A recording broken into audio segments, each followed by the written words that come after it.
Greetings and welcome back to the Pepo Coin channel, everyone. This is Rich making another video on XRP today, as usual. We're going to talk about XRP today, so I hope everyone is having a fantastic day wherever they are in this lovely globe. When I brought up the PayPal Mafia in a video a few days ago, some of you in the comments suggested that I go into a little more detail. I'm going to show you this video clip right here. Recalling David Schwartz's statement regarding several world reserve currencies, I believe he may have revealed the strategy without actually telling us, and I believe he was referring to XRP and XLM when he made that statement. I've always wondered if the original PayPal founders funded OpenCoin, which is now Ripple and later Stellar, to fulfill their original vision of creating a world reserve digital asset, and the Everything app is coming too. X, according to a digital asset investor. Click here to listen to this clip. That's about 20 years ago, back in 1999, when PayPal was just getting started. In fact, our initial t-shirt declared PayPal to be the next global money. Thus, there was a notion that we would establish a new worldwide currency. Therefore, we need to be extremely cautious about things like who is in charge of the financial system here and what guidelines they will apply to transactions. PayPal appears to have deviated significantly from that course, as evidenced by the fact that I've been barred from using the service. It seems to be restricting transactions and heading towards social credit. Moreover, that is concerning, you know. In order for me to accomplish that, thus, consider it this way.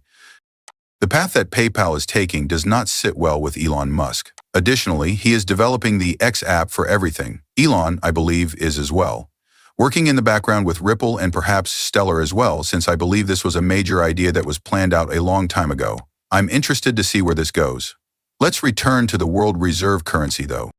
Just one announcement away, everything is ready. In 2016, a number of major institutions, including Bank of America, Standard Chartered, Santander, Unicredit, Westpac, RBC, Royal Bank, and others, created the Ripple Global Payment Steering Group with XRP. Ripple has been installing payment rails all around the world for the past 10 years. Furthermore, I believe that at first they were considering XRP as a global reserve currency. However, now that they have the RLUSD, I believe it has the potential to become the global reserve currency. Simply put, XRP will be the digital asset or bridge that transports it around the globe quickly and at a very low cost.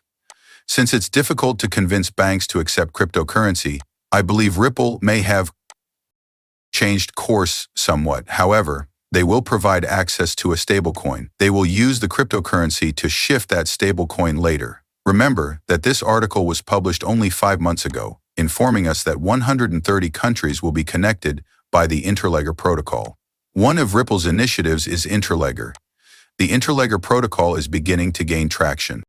Furthermore, Ripple's affiliation with the IMF is significant. They have ties to so many nations worldwide because of the IMF. Since most of these nations depend on the IMF for funding, the IMF is like a shock collar to them. The bank of all banks, is then introduced, the central bank of all banks, and you could see how everything is in place for RLUSD to become the global reserve currency and XRP to become the bridge currency. USDC might also serve as a reserve currency in other countries, in my opinion. Additionally, it will shift a significant portion of the value across the Stellar network. That's where I think this is headed. You will have XLM and USDC and Stellar. You will have XRP, RLUSD, and Ripple. However, I believe Brad had this planned. For this reason, Brad always completes the tasks assigned to him whenever the bank needs something installed. They change their stance on custody for the same reason, more in the direction of tokenization and maintaining a cross-border payment focus. AI now, along with the introduction of a stablecoin, everything is coming together. I'll give you a brief history of the story. Being one of the first banks to join with Ripple, we are launching version 4 of our product today. Version 1 was released, which is always a momentous occasion for a software company. The product you release is version 1. We went to market, went live, and launched that product in collaboration with one of the biggest banks in the Middle East. A very irate Middle Eastern banker called us and said, "Wait a minute, people can see my transactions. I do not want my transactions to be seen by others." Look, a public ledger may be used to facilitate transactions, and blockchain technology is strong. However, banks, I mean, would SCB be thrilled if all of its transactions were recorded on a public ledger? I will tell you with absolute certainty that the answer is no. As a result of the way we have developed our technology, XRP is a public open ledger. Think of it as a private, temporary blockchain between two banks.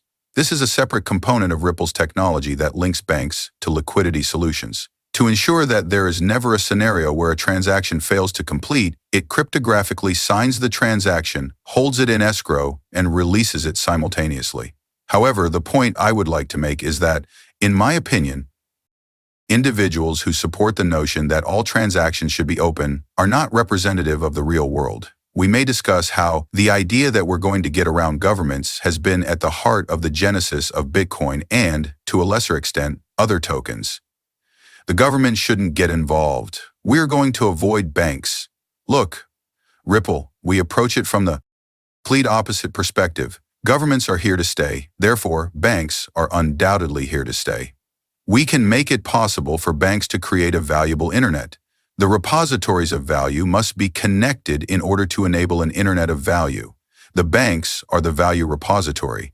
We would want to collaborate with banks, financial institutions, payment processors, PayPal, LinLinPay, or any other provider. And notice that in the video clip, Brad even mentioned PayPal. However, they were attempting to make the banking system better. They're also leveling the playing field while they're repairing the banking system. At the same time, they are integrating the unbanked into the banking system. He then discussed the private ledger, though. Additionally, many users frequently remark that the value of XRP on the private ledger was significantly higher. I don't believe that to be true. The private ledger appears to be undergoing testing, in my opinion, and that might be the source of those occasional issues. Those errors ultimately occur on the exchanges. XRP just glitched over 10000, and you're thinking, holy actually. When XRP is released from testing, it will be available to the public on the private ledger. People will just purchase it from the exchange and trade it on the private ledger, so the price will be the same on both ledgers. If that were the true, XRP would be worth no more than what you are currently paying for it on the exchanges. However, I must remind you that testing is still ongoing. Perhaps XRP will reach the high price level that everyone talks about after testing is finished. But since many of you keep asking me about the PayPal Mafia, I wanted to linger on that topic a little bit longer than normal. I believe that everything is interconnected and that a new era of progress is about to dawn. Suddenly, all of these banks that have been collaborating with Ripple in the background for years will be making significant announcements soon. However, I would like to remind you that a lot of what you are witnessing and hearing is not true. The private ledger does not show a different price. Along the process, Brad attended to all of the bank's needs. That clawback feature too, you can't take back XRP, but I believe that's what the banks want. According to a Forbes story, Wall Street is prepared for XRP and Ripple. Ripple XRP is being pushed by Wall Street to become a spot exchange-traded fund. Additionally, the institutions are prepared to fully commit to XRP. Yesterday, Grayscale submitted an application for the first XRP ETF on the New York Stock Exchange. We definitely believe that there is a directive from the top stating that greater crypto clarity is coming. You lack sufficient bullishness. Good Morning Crypto is the source of that. Listen to this out. That frequently. Thus, I would want to choose your